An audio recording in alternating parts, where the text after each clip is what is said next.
Estamos começando mais um Xerox Pocket direto da Febraban Tech 2025. Dá uma olhada aqui, ó, se liga. Hoje a nossa convidada é uma convidada que respira tecnologia e dados. Ellen de Vasconcelos! Ela que é gerente de tecnologia no Itaú Unibanco, liderando iniciativas estratégicas em dados e portfólio no Investment Service. E o tema de hoje é como monetizar dados e gerar negócios reais com inteligência artificial. Vamos nessa, Ellen, muito bem-vinda! Obrigada. Em primeiro lugar, Davi e todo o time do Xerox, da Act Digital, estou super feliz pelo convite. É a segunda vez que eu tenho a oportunidade de estar aqui com vocês, falando no canal, então é uma honra, né? A gente está muito feliz de te receber, inclusive foi meio que de surpresa, né? Foi de surpresa. Pegamos a Ellen de surpresa aqui, falamos, Ellen, vem bater um papo com a gente, a sua visão é sempre muito importante. E como é que foi o último Xerox? De lá pra cá, muita coisa aconteceu? De lá pra cá, muita coisa aconteceu, muitos eventos eu participei e o tema que a gente está aqui conversando é sobre dados, né? Dados é a base do GenAI, né? Todos os eventos agora têm centrado em cima desse tema, né? Das oportunidades que a gente tem de potencializar os novos setores, os setores existentes, da gente construir novos negócios através da GenAI. Então, é um assunto que eu gosto. E eu estou super feliz de estar aqui com vocês para poder contar um pouquinho da nossa jornada. E a gente adora te ouvir, então vamos trocar muita coisa aqui, vai ser lindo, ó.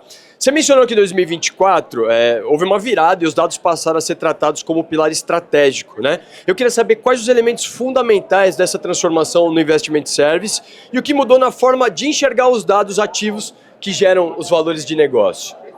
Então, vamos começar de 2024. Quando o dado se tornou um pilar estratégico dentro da nossa comunidade, a gente passou por algumas etapas. A primeira delas foi construir uma arquitetura robusta que suportasse o nosso negócio, né? A gente desenhou uma arquitetura em near real time, para que a gente trouxesse os dados do transacional para o data mesh com um intervalo de a cada 10 minutos. Porque a tomada de decisão no nosso negócio, ela tinha que ser rápida. Uma outra jornada que a gente viveu foi uma adaptação no framework que a gente já tem hoje, né? Que nós somos proprietários, chamado Orange Flow. Essa adaptação permitiu a gente acelerar a democratização de dados. No ano passado foram 3.100 tabelas democratizadas, né? Dentro do Data Mesh, a gente está falando de 100% dos dados de fundos de investimentos, que são cadastro, posição e movimento, 40% das informações mais relevantes para o nosso negócio. Então, essa foi o grande boom, né, de entrega de 2024, quando a gente olha para dados, e a gente enxerga que para a gente alavancar os nossos negócios, para a gente atender melhor os nossos clientes, para a gente de fato impactar a experiência do nosso cliente, a gente precisa ter informação de forma rápida. Muito bem, muito bem. Ó, em relação à implementação de fluxos em Kafka, em gestão orientada a microserviços, Iceberg escalaram como o Orange Flow. Como é que essa base tecnológica acelerou a entrega em dados em tempo real e criou caminhos aí para monetização concreta? Trazendo um pouco mais de tecnicidade, nós fomos uma das primeiras comunidades a pilotar o uso das tabelas Open Table Format, junto com a diretoria de dados do Itaú, né? O formato de tabela que nós utilizamos foi a tabela Iceberg, o que nos permitiu construir uma arquitetura orientada a fluxos de eventos em Kafka, e a gente também permitiu a desenvolver um fluxo de eventos orientados a microserviços.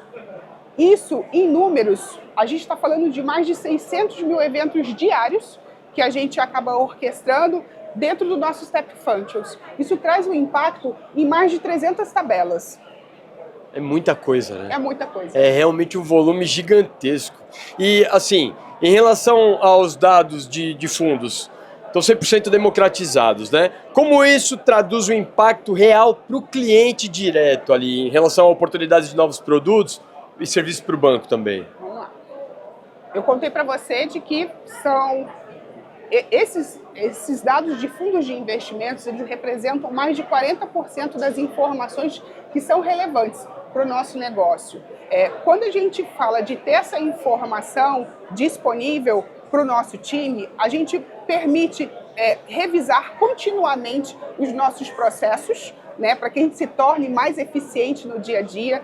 Isso permite com que a entrega da informação para o cliente final ela se torne mais rápida. A gente está falando de melhorar o atendimento do nosso cliente e, consequentemente, a experiência dele como um todo passa a ser mais personalizada, né? A gente atende a necessidade dele no tempo adequado, né, e superando as expectativas. Boa, boa. E aí, em relação ao o programa que une dados de inteligência artificial para impulsionar a eficiência dos times, negócios de tecnologia, quais frentes que já mostram os resultados e como garantir que a inteligência artificial seja usada realmente com propósito e geração de valor real? Perfeito. A gente tinha um desafio em 2024 e que, quando a gente se deu conta com o volume de informações já disponíveis no nosso Data Mesh, o nosso diretor de negócio nos fez um novo pedido para 2025, que foi como que a gente mantém essa cultura data-driven viva e dentro desse pedido veio dois itens. O primeiro é estimular o uso dos dados que já estão democratizados, que é grande, e como que eu construo uma governança de todos os cases de dados dentro da comunidade focada no uso dos dados de GenAI. Por quê? Porque a gente quer se tornar cada vez mais eficiente dentro do nosso negócio e também dentro da tecnologia. Então, a gente tem a oportunidade de se tornar eficiente com o uso de GenAI nesses dois pilares. Essa conversa ela aconteceu em dezembro de 2024 e em fevereiro desse ano, 2025, a gente construiu um programa Jornada de Dados de GenAI, que tem como objetivo a gente governar todos esses cases, dando suporte para os times de negócio e para os times de tecnologias, para a gente continuar mantendo esse tema vivo e contínuo dentro da nossa comunidade. Muito bem. E aí, para que a monetização aconteça de fato, tem que ter mais que tecnologia, né? E como é que vocês têm atuado para fomentar o uso de dados democratizados, garantir a governança e engajar esses times nessa cultura data-driven? Vamos lá.